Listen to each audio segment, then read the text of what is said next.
Hola nuevamente, este es José Gabriel Brusón y en esta presentación vamos a hablar un poquito sobre lo que necesita saber un o una docente bilingüe. Bueno, en esta parte vamos a hablar sobre qué entiende usted, en este caso yo, por lo que la Texas Education Agency, o conocido como TIA, llama entornos de aprendizaje bilingües y multiculturales.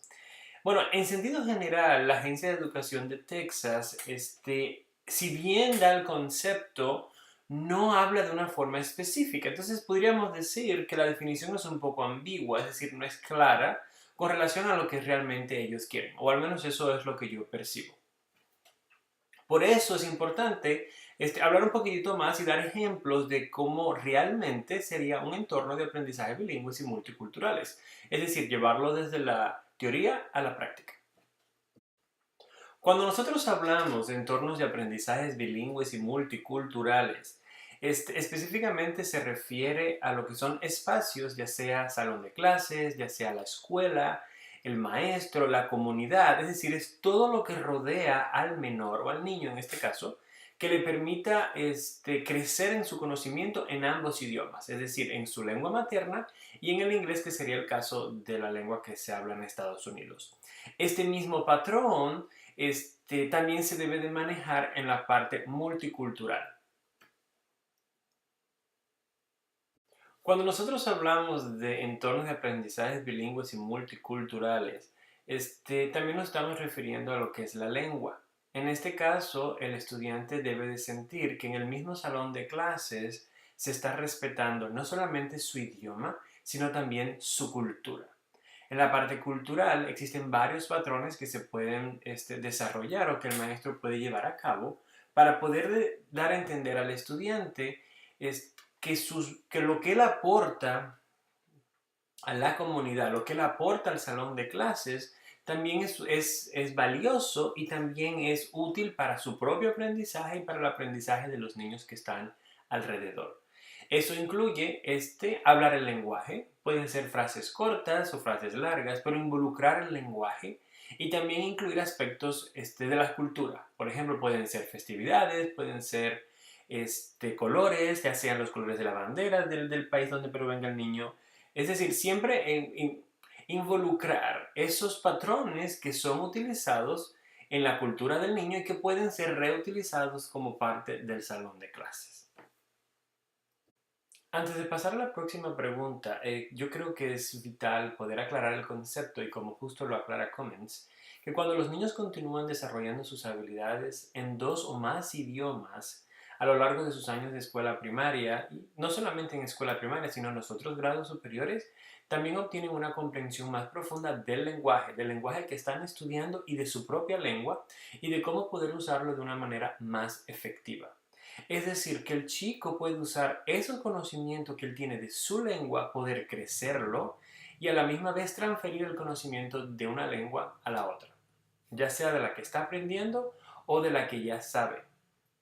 Esto le permite al chico no solamente tener varios beneficios, uno que sus padres pueden ayudarle a crecer o a ser parte del crecimiento educativo del lenguaje del niño y a la misma vez puede aprender un vocabulario que le puede ayudar para poder comprender el nuevo lenguaje.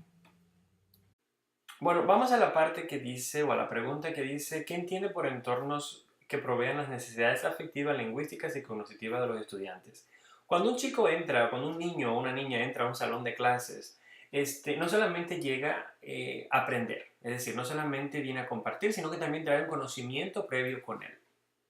En este sentido, hay necesidades que el chico también debe de desarrollar y que el maestro es parte de cubrir, es parte responsable, perdón, de cubrir esas responsabilidades.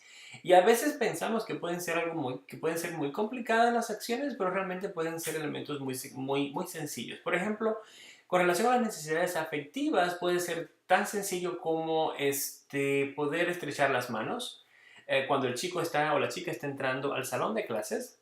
Puede ser también preguntar cómo fue su día, o cómo fue el fin de semana, o cómo están sus papás, o cómo está su mamá. En sentido general, hacer preguntas que son importantes en la cultura del chico. Por ejemplo, en la cultura hispana, esa proximidad que tiene el chico o la chica con el maestro o con la maestra, realmente establece una relación entre el educador y el menor.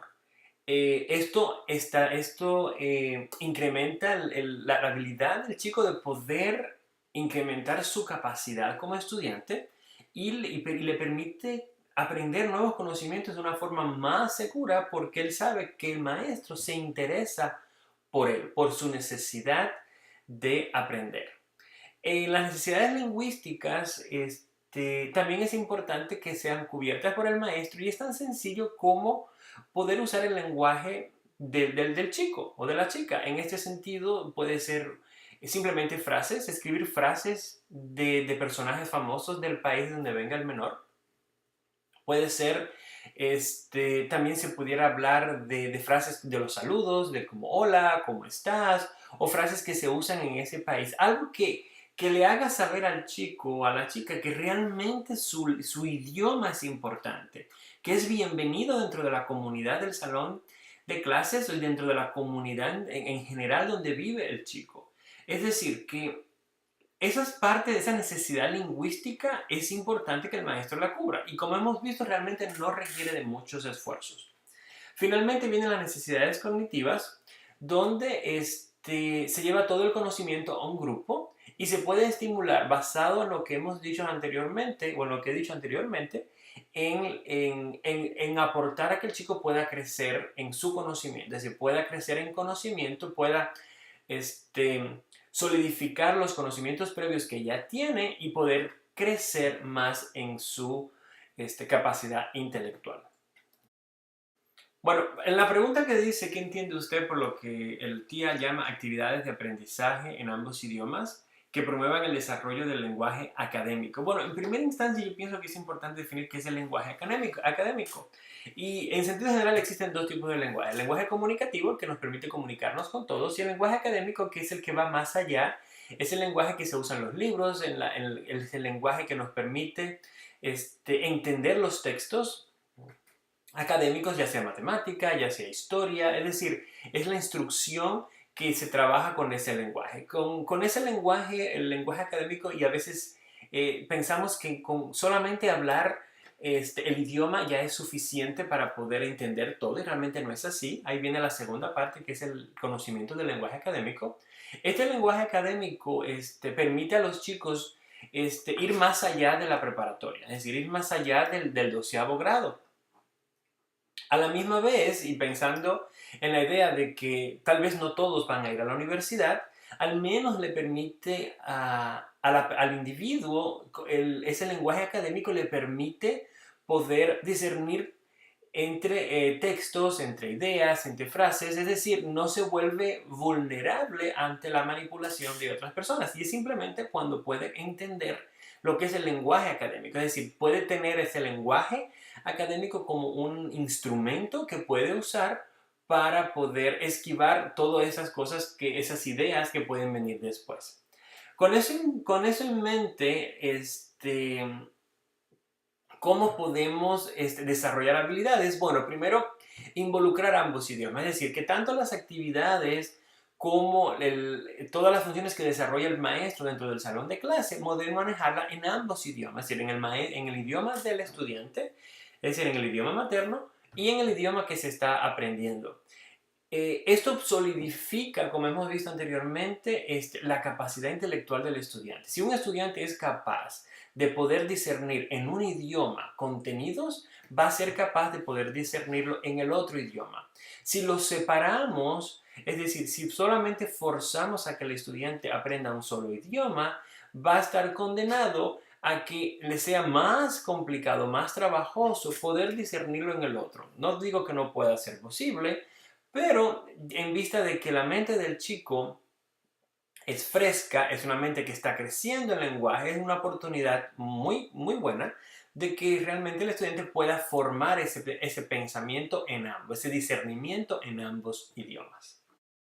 Para finalizar esta parte, y usando como referencia el libro de Díaz Barriga y Hernández Rojas, estrategias docentes para un aprendizaje significativo, es importante que el maestro rompa con el estilo tradicional de enseñanza, que es unidireccional, donde todo va en una sola dirección, es decir, maestro-estudiante, sino que abra su mente a tomar un papel o a jugar un rol más reflectivo entre la relación que hay entre el estudiante y el maestro. Y en este caso poder entender que el estudiante no es una hoja en blanco que viene al salón, sino que tiene un conocimiento previo que si bien no se compara con el conocimiento que tiene el maestro, aún así ese conocimiento sirve como un colchón para poder construir el nuevo conocimiento que el estudiante va a estar adquiriendo.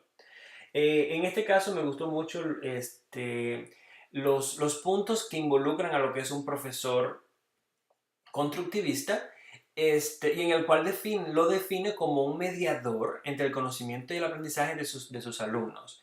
Este es un profesional que busca reflexionar sobre sus propias prácticas y la mejora en pro del conocimiento del propio chico o del chico o de la chica. También promueve la colaboración y el pensamiento complejo y la participación activa de los estudiantes, es decir, no es una instrucción unidireccional, es decir, que simplemente el maestro explica esto es lo que hay y esto es lo que usted tiene que aprender, sino que el maestro también puede enriquecerse de sus estudiantes. Finalmente, es el maestro que establece como meta la autonomía y la autodirección de sus alumnos, es decir, el fin es que el estudiante pueda obtener las herramientas para que él mismo pueda seguir creciendo, pueda abogar por su propio conocimiento y por sus propias prácticas. Con esto, un estudiante, si se trabaja el mismo concepto en ambos idiomas, el estudiante puede finalmente lograr ser un gran bilingüe con todas las habilidades que puede mezclar en ambos idiomas.